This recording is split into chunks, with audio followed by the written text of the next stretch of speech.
Hi everyone, happy Easter. I just wanted to write a post and then I felt that post would be so long that it's better if I could just record a video.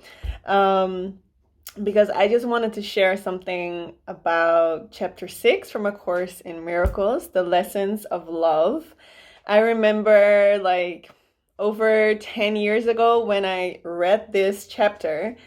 And I didn't know anything about A Course in Miracles. I didn't know anyone who was reading A Course in Miracles. And I remember coming to this chapter and thinking like, what the F? Who wrote this? What is this book? What's going on here? And the reason why I want to share this is because first of all, it's Easter. First of all, it's Easter. But second of all, I think we can learn so much from the right interpretation of the crucifixion. It says the crucifixion is nothing more than an extreme example. Its value, like the value of any teaching device, lies solely in the kind of learning it facilitates. It can be and has been misunderstood. And if we use what he was trying to teach for our ego's interpretations, the lesson will not arrive in our minds. It will serve for a different purpose. It will serve for the ego's purpose, which is guilt, which is we're sinful, which is we're not innocent, which is we're a body that can be attacked. A lot of yucky stuff. So it continues by saying, my one lesson which I must teach as I learned it is that no perception that is out of accord with the judgment of the Holy Spirit can be justified. I undertook to show this was true in an extreme case, merely because it would serve as a good teaching aid to those whose temptation to give into anger and assault would not be so extreme. So he's basically saying, like, whenever you're angry because your boyfriend didn't hang up the toilet paper in the right way, don't be so angry. Just look at my extreme example. If I can forgive, you can forgive. So I love that. That is just so extreme that whatever we're going through and we think that we really have the right to be angry at someone and we really feel like it's justified to be angry.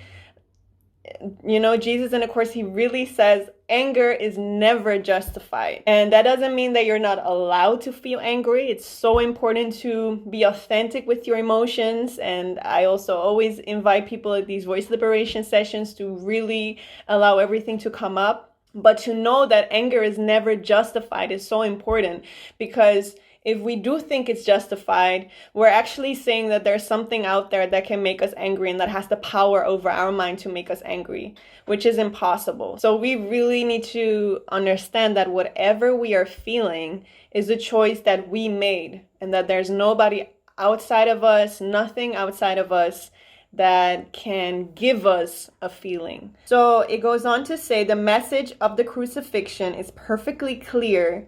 Teach only love, for that is what you are. I even had a little melody that came to me with this text a while back, and it goes like, teach only love, for that is what you are.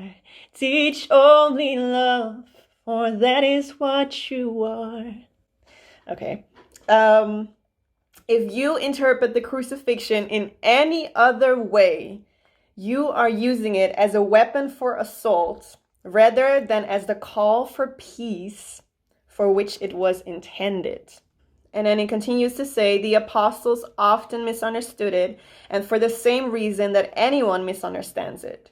Their own imperfect love made them vulnerable to projection, and out of their own fear, they spoke of the wrath of God as his retaliatory weapon. Nor could they speak of the crucifixion entirely without anger, because their sense of guilt had made them angry. These are some of the examples of upside-down thinking in the New Testament, although its gospel is really only the message of love. If the apostles had not felt guilty, they never could have quoted me as saying, quote unquote, I come not to bring peace, but a sword. The Prince of Peace, so he's all about peace, but then they quote him as saying, I've come not to bring peace, but a sword. Yeah, that doesn't really sound like a Prince of Peace to me. This is clearly the opposite of everything I taught. Yeah, come on. That's not what he taught. Nor could they have described my reactions to Judas. I love this. Nor could they have described my reactions to Judas as they did if they really had understood me. I could not have said, "Betrayest thou the Son of Man," with a kiss, unless I believed in betrayal. Mind is blown. I love that. Oh my God, I love this. The whole message of the crucifixion was simply that he did not believe in betrayal. The punishment I was said to have called forth upon Judas was a similar mistake. Judas was my brother and the Son of God, as much a part of the sonship as myself. Was it likely that I could condemn him when I was ready to demonstrate that condemnation is impossible? Man, I love this. Check it out. It's chapter 6, the lessons of love, A Course in Miracles. If we look on the crucifixion in this way, it just has such a beautiful message for us. It just says that no matter what you think that anyone has ever said or done to you, or you said or done to anyone else, or will in the future, whatever it is, who you are is perfect love. Who that person is perfect love. Are you allowed to feel angry? Yes. Is it justified to feel angry? No. It's not, because of who we are in truth.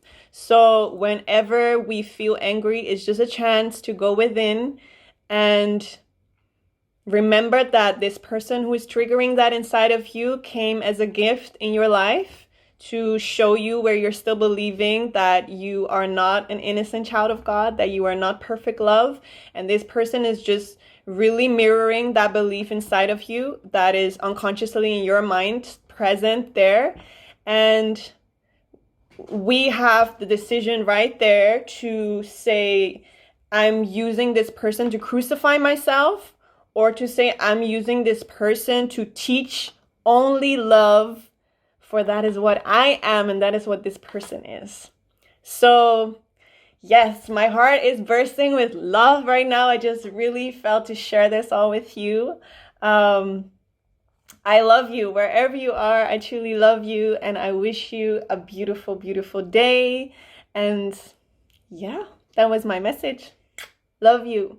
Teach only love, for that is what you are. Teach only love, for that is what you are.